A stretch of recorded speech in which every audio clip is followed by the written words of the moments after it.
Estamos preocupados por el avance de la criminalidad. Todos los días vemos asaltos, robos, extorsiones, sicariato. Ipsos entregó a Perú 21 una encuesta que se relaciona con este tema, sobre la lucha contra la criminalidad, la percepción que tienen los peruanos sobre las instituciones que dicen luchar contra la criminalidad y el sistema de justicia. La primera pregunta tiene que ver con las responsabilidades. ¿Quiénes son los principales responsables de los problemas de inseguridad que tiene actualmente el Perú? La Presidencia de la República figura con el 56%, el Congreso con el 42%, la Policía con el 37%, los fiscales con el 32%, el Ministerio del Interior con el 29%, los jueces también figuran con el 29% y los alcaldes con el 19%. Al respecto, Perú 21 pudo conversar con dos especialistas, Andy Carrión, abogado penalista, y Carlos Basombrío, exministro del Interior y analista político. Vamos a escuchar qué opina Andy Carrión sobre este tema. La población ha identificado muy bien el real problema, porque es la Presidencia de la República quien elige, por ejemplo, al ministro del Interior, quien coordina las políticas, por ejemplo, de seguridad ciudadana, etcétera, ¿no? Y es autónomamente la Presidencia de la República quien elige al ministro quien debe de regentar el ministerio en cuestión. En segundo lugar, tenemos a un Congreso de la República que yo creo que durante muchos años se ha venido deslegitimando, pero ahora está alcanzando ya picos dramáticos, ¿no? Porque las últimas medidas que se están tomando normativamente hablando en el Congreso de la República no están aportando en la lucha contra el crimen. Uno de los más paradigmáticos, la derogación de la detención preliminar, por ejemplo. La derogación de la detención preliminar en casos de no flagrancia es una de las perlas del Congreso, porque también hay otras medidas que se han impulsado desde ese poder del Estado y que ha ido en contra de la lucha contra la criminalidad.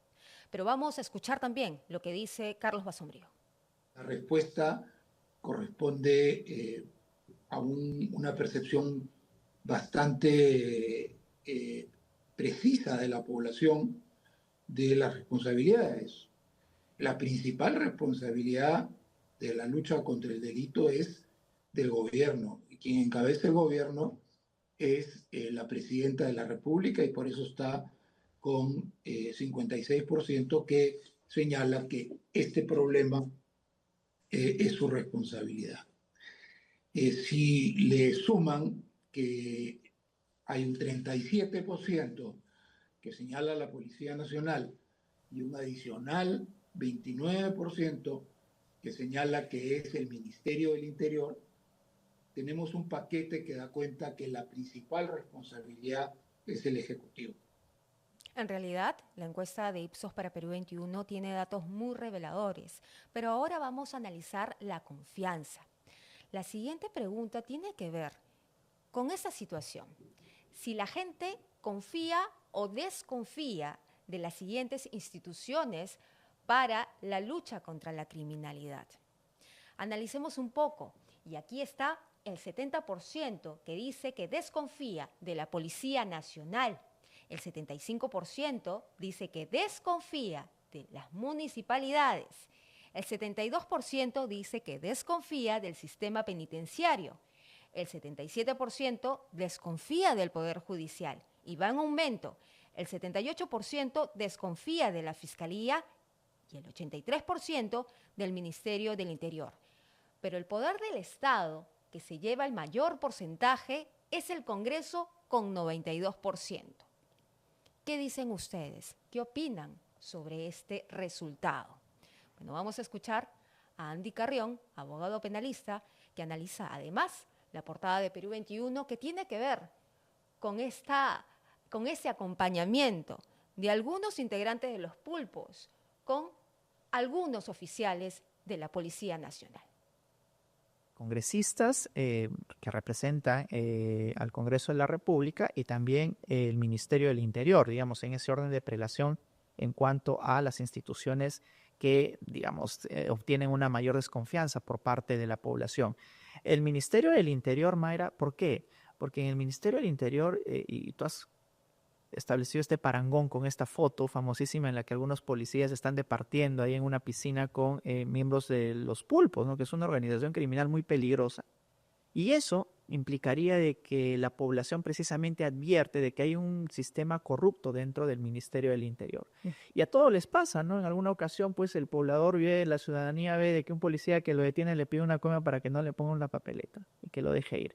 Eso ya está enraizado en el Ministerio del Interior. Tiene que haber una reorganización, porque cuando la población no confía en sus instituciones, estas se deslegitiman y quieren a sí misma o bien preocuparse por su propia seguridad, o también es una motivación para que los delincuentes simplemente actúen en su libre albedrío, ¿no? Impunidad es lo que genera. Y Carlos Basombrío, exministro del Interior, también señala lo siguiente. La gente no siente que las instituciones encargadas de hacer la ley, de protegerlos, estén funcionando adecuadamente y estén trabajando para ellos. Digamos, en lo que más confían es en la policía, pero es solo 1 de cada 5 personas que confía en la, aproximadamente, ¿no? 1 de cada 4 o 5 personas. Y pese a que sienten que no tiene un gran rol en este tema, por lo visto en la pregunta anterior, lo sigue las municipalidades con 19, pero en general las cifras son de una enorme desconfianza. No es casual, creo yo, que el Ministerio del Interior solamente confíe en 9%. Pero vayamos a las razones de fondo. Para los peruanos, ¿cuáles son las razones que dan el aumento de la criminalidad en nuestro país? Bueno, vamos con el primer ítem, que tiene que ver con la corrupción de las instituciones de seguridad y justicia. Aquí la población ha dado un resultado de 45%. Casi la mitad de los encuestados señalan que la corrupción es una de las principales razones del aumento de la criminalidad en nuestro país. En segundo lugar está el Congreso, que no está aprobando las leyes necesarias para combatir la criminalidad con el 41%. También está las leyes demasiado blandas para delincuentes con 33%, la falta de liderazgo del Ejecutivo con 26%, la crisis económica y falta de oportunidades laborales con 22% y más.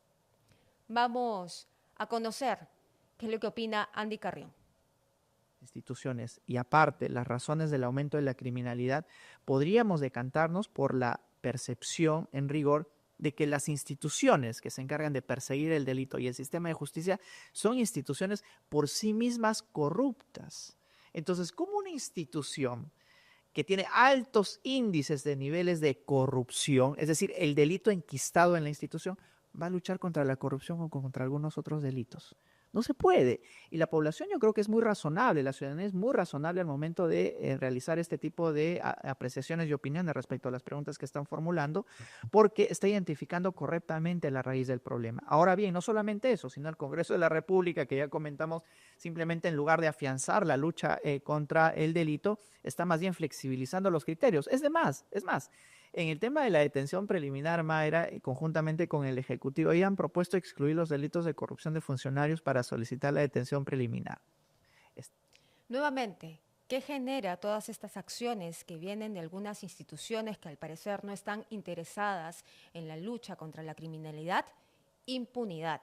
Y esto hace que los delincuentes sientan libertad de hacer lo que hacen, porque no tienen ninguna sanción. Vamos a escuchar ahora a Carlos Basombrío.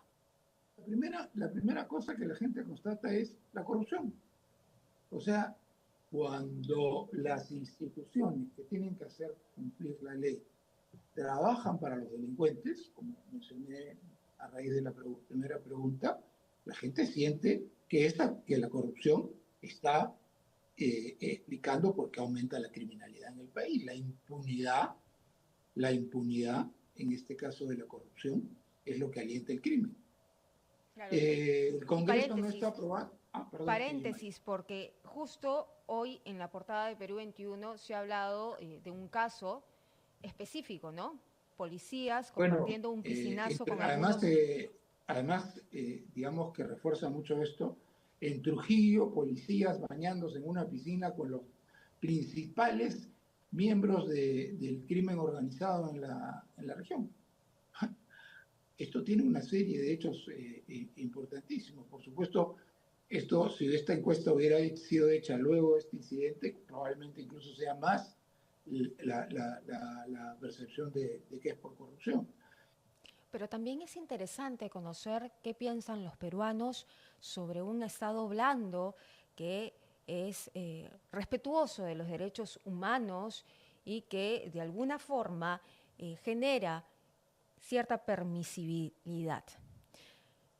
También podemos conocer la siguiente pregunta, que tiene que ver con este tema. ¿Qué tipo de Estado preferiría usted?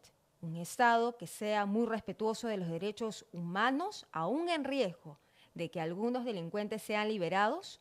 ¿O un Estado que sea muy duro para combatir los delitos, aún en riesgo de que algunos inocentes sean víctimas? El resultado es bastante revelador. El 62% prefiere un Estado que sea muy duro para combatir los delitos con el riesgo de que algunos inocentes sean víctimas. Andy Carrión, abogado penalista, también reaccionó. El 62% de la ciudadanía está a favor de un Estado duro, que no respete los derechos y de alguna manera porque se liberan a los delincuentes. Eso quiere decir que este 62% podrían convertirse en votos de alguien como Bukele, por ejemplo, el día de mañana en nuestro país, ¿no? Y es paradigmático porque si uno observa las cifras, eso desencadenaría. Yo creo que la ciudadanía ha advertido que con la garantía de los derechos, con el trato humano que se le da a las personas que están siendo investigadas, no se logra reducir los índices de criminalidad y por tanto requieren un Estado fuerte. Y alguien podría aprovechar este 62%, ¿verdad?, de aprobación de un Estado fuerte para convertirse en el nuevo presidente del Perú.